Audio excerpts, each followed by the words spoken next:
So ito, mag-react po tayo sa mga kaganapan kanina, okay? Kasi after back and forth between Yorme and Mayora Hani tungkol sa pabahay, ay tinurn over na kanina yung pong ilang units ng Pedro Hill Residences ni Mayora Hani, kasama niya si Vice Yul.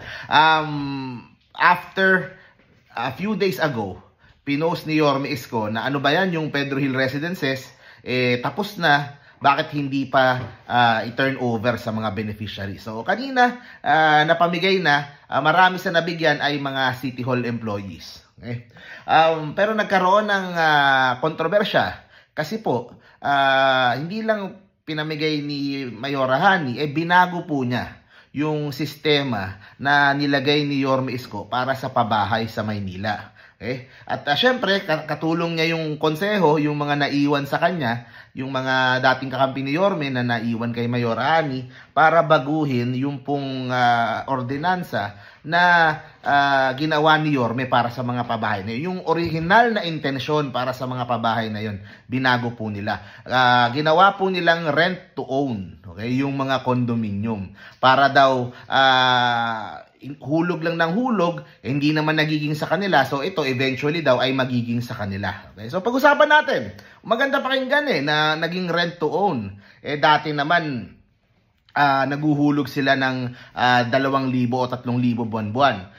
Ito lang kasi ang problema Yung sa mga post lahat ni Mayora at kahit sa kanyang mga speeches, parang pinapalabas niya na yung 2,000 na hinuhulog ay upa, ay renta. When in fact, ito po ay deposit. Okay? Very clear si Yorme Isko doon. Ewan ko kung binago nila yung sistema ngayon. Pero yung 2,000 na yun ay deposit po yan. Na after ilang years, gusto mo nang umalis, makukuha mo ng buo yung deposit minus yung damages na kailangang ipaayos doon sa unit mo. So, para ingatan mo din yung unit mo, di ba? Yung sistema na yan, na ginawa ni Yorme dyan, ay para maiwasan yung pagbebenta ng unit.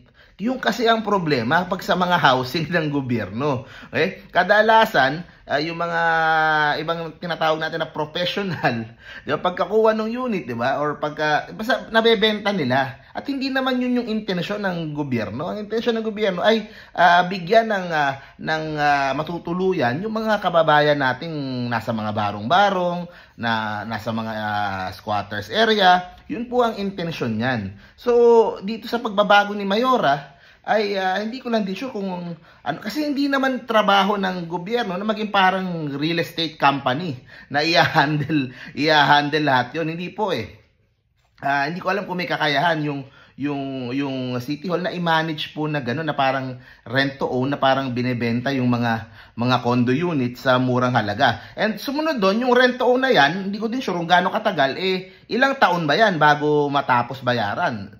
30 years, 40 years? Ganong katagal.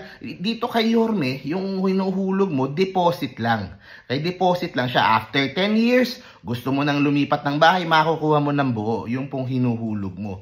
Kumbaga, itong pabahay na to, tinuturuan yung pong mga kababayan po natin na magsumikap at iahon yung kanilang pamilya out of poverty. Siyempre, mas madaling gawin yun kapag komportable yung tinitiran mo. Diba? So, bukod pa dyan, ito yung isa pang tanong dyan, doon sa ginawang move ni Mayora Hani, na ginawang rent to own. Ang problema, wala yatang individual na titulo yung pong mga units sa HLURB. Okay, yung in charge dyan kasi ito pagkakaalam ko lang, baka mali yung alam ko yung pong building, it was designed to be owned by the City of Manila.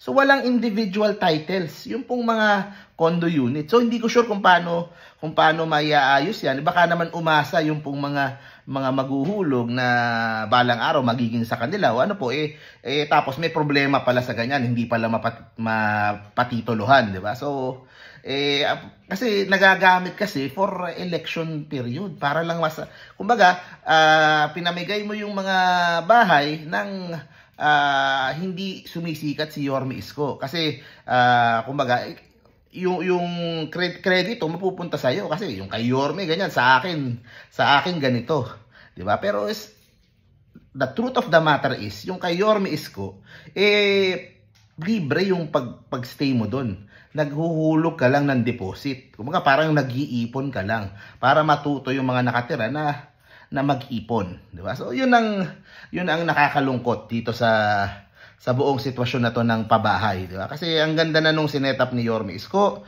Kumbaga may pinakita na niya kung paano maayos yun eh. Tapos yung deposit ng mga unit owners, yung interest nun, yun yung pang-maintenance ng building. Kasi yun ang nagiging problema kadalasan. Hindi na maintain yung pong mga condo units na yan. Diba? So, yun ang problema. Yun ang tanong dyan eh. Dito sa bagong sistema, maaalagaan ba ng maayos yung mga building? O tapos, baka mangyari yung kinakatakot ni Yorme na nagkakaroon lang din ng bentahan, nagkakaroon ng ano. So, yun ang issue eh. Unlike doon sa sistema niya, na walang maibebenta kasi lahat pag-aari ng syudad. Hindi mo pwedeng ilipat yung rights doon sa unit basta-basta. So nabibigay yung unit doon sa intended na gusto mong benepisyaryo. 'Di ba? Hanggang umabot sa punto na makaipon-ipon sila o kukunin nila yung deposit nila, malaking halaga din 'yun. After how many years, 'di ba? Tapos bibili sila ng sarili nila kung saan nila gusto na. At yun namang unit na yun magagamit ng iba na namang pamilya na gusto ding kumbaga umalis doon sa mga areas na masabi nating magugulo diyan sa Maynila. So, hindi ko sure talaga kung ano mangyayari diyan, nakakalungkot. At yung mga ginawa ni Mayora dito, sana kayang, hindi ko alam eh kung pagpasok ni Yorme Isko kung mare-reverse pa ba yung mga ginawa ni Mayora. Pero yun nga, kung lumabas nga na hindi naman mapapatituluhan yung pong mga unit, 'di ba? Bali wala din yung mga sinabi ni Mayora kanina ng mga rent to own, 'di ba? Pero hindi ko alam, baka magawa naman nila ng paraan. Tingnan po natin. So, yan naman po ang latest diyan. Kaya lalong umiinit yung pong bangayan diyan sa Maynila at yun nga eh, 'di ba? Nakita natin sa survey si Mayora. From number 2 ngayon, number 3 na, naunahan pa siya nung bago.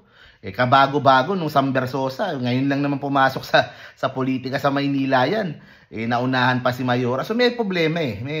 May problema doon sa pag-handle ni Mayora na para yung tao mas piliin pa yung baguhan. Yung ngayon lang nila nakita diyan sa lokal sa Maynila.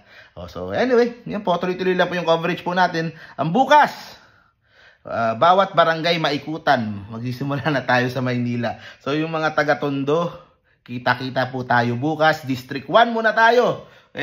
Medyo challenging. Barangays 1 to 900. Lahat ng barangay sa Maynila. Tingnan natin kung kayanin natin bago matapos yung election period. So see you po sa next vlog po natin. Stay safe parati guys. Manila, God first. Bye-bye guys.